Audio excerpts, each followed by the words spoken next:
mabuhay po mga kabarangay. Nandito po tayo sa Block 10. Block 10 to, di ba? 11. 11. 11 ba?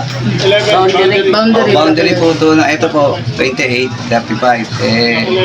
Pindadaan po ako rito. Kakawad pa lang po ako nung pagdadaan ako. Talagang napakapangit po na itong kalye kasi ang hirap po talaga pag nasa boundary ka ng dalawang barangay. Kaya hindi alam kung sino yung magpapagawa, kung yung 35 ba o yung 28.